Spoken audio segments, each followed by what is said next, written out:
Hey guys, in this video I'm going to be showing you how to upload and crop a banner image on a Bluesky social, and it's really easy and simple, guys. So first things first, of course, you want to open up your Bluesky app and make sure you're actually logged in.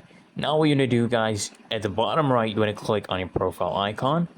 Okay, now here we are at our profile, and then what you want to do, guys, is come here and click on edit profile. Okay, now you see this camera icon here at the right hand side. That's for your banner. So you tap on that, and then you can either upload from camera, so you can take a picture of yourself or your background, or you can upload from the library. So I'm going to click on upload from library. I'm going to take this image right here, and we can crop it however we want. So you can go ahead and zoom out, zoom in, crop it according to how you like it. Go ahead and do that. Of course, you can scale it from the bottom here as well. Can do that if you like that better, and you can come and scale that like that. So if you're happy with this, guys, what you're gonna do is come here at the top.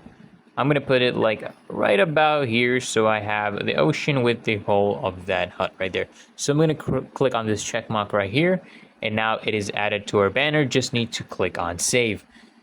There we go, guys, and it's really that easy and simple, guys. So I hope this video helped you out, and if it did, guys, consider smashing that like button as well as subscribing to frequently asked questions. Turn on those bell notifications, guys, so you get notified of the next video, and I'll see you in the next one. As you can see, guys, there's our banner.